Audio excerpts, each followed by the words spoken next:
আগেরটাই ভালো ছিল আমাদের, এখন যে প্রজন্ম আইছে এতে একাল শেষ করিয়া লাভে দেশে আর কিছু রাখবে না, বুঝছেন?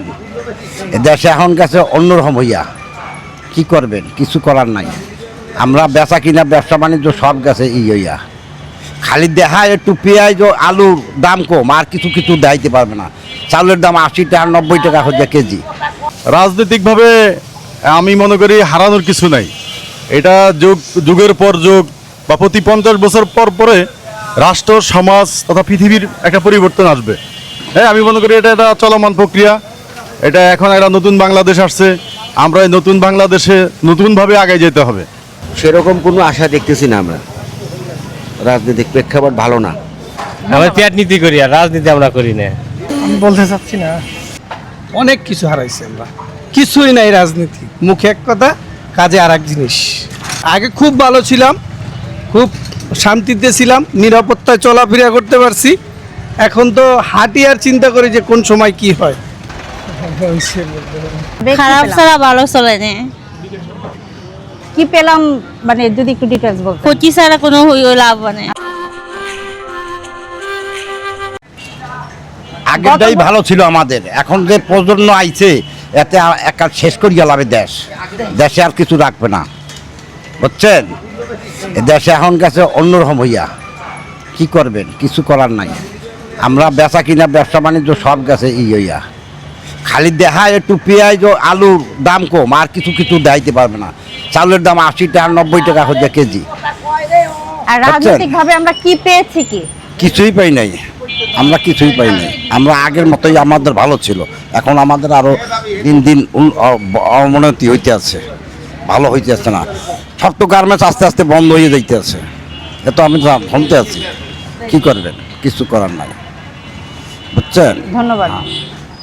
গত বছরের আগস্ট থেকে এই বছরের আগস্ট, এই এক বছরের রাজনৈতিক ভাবে আমরা কি পেলাম? এক বছরের আমরা সবচেয়ে বড় কথা যে আমাদের যে ফেসিস্ট ছিল, আমাদের ফেসিস্টের বিদায় করছে সাধারণ ছাত্ররা। এই ছাত্রদেরকে তো আমরা অভিনন্দন জানাই। এই ছাত্রদের ঋণ তো আমরা শোধ করতে পারবো না। এটাই আমাদের সবচাইতে বড়, যে আমরা তো কথাই বলতে পারতাম না, এখন তো আমরা সাধারণ মানুষ কথা বলতে পারতেছি, সাধারণ মানুষ মনের ভাষা প্রকাশ করতে পারতেছি। আগে তো আমরা মনের ভাষা ওইভাবে প্রকাশ করতে পারতাম না। হ্যাঁ, এই আর কি। আর রাজনৈতিক ভাবে আমরা কি হারালাম? রাজনৈতিকভাবে আমি মনে করি হারানোর কিছু নাই।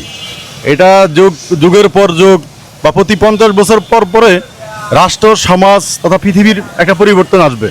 হ্যাঁ, আমি মনে করি এটা একটা চলমান প্রক্রিয়া।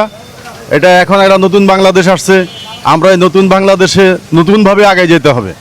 এখানে দুর্নীতি, সন্ত্রাস এগুলোর বিরুদ্ধে কথা বলতে হবে, সাধারণ মানুষের ঘুরে দাঁড়াতে হবে। সাধারণ মানুষ পরিবর্তন হলেই সমাজ পরিবর্তন হবে, দেশ পরিবর্তন হবে, এই আর কি। ধন্যবাদ। এই এক বছরের রাজনৈতিক ভাবে আমরা কি পেলাম? একটু নিচে পাবো, এখনো তো পাওয়ার কোনো আশাই নাই। কি নির্বাচন, কি হবে, রাজনীতি কি হবে, আমরা বলবো কিভাবে বলেন? সেরকম কোনো আশা দেখতেছি না আমরা। রাজনৈতিক প্রেক্ষাপট ভালো না। আর রাজনৈতিক ভাবে আমরা কি হারালাম?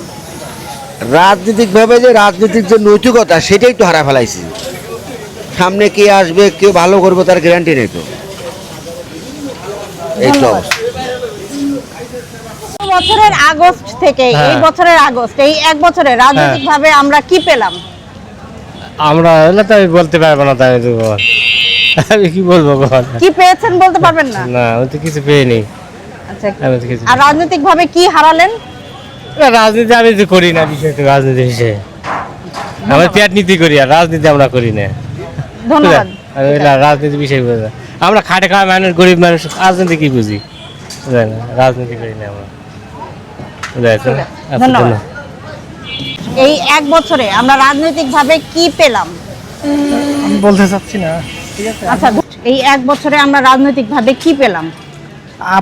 আমি বললে কিছুই পাইনি। আমি এক কথায় বলবো, কিছুই পাইনি। আগে অনেক ভালো ছিলাম আমরা। আর রাজনৈতিক ভাবে আমরা কি হারালাম? অনেক কিছু হারাইছি, এগুলো বলার মতন না। অনেক কিছু হারাইছি আমরা, কিছুই নাই রাজনীতি। মুখে এক কথা, কাজে আর এক জিনিস।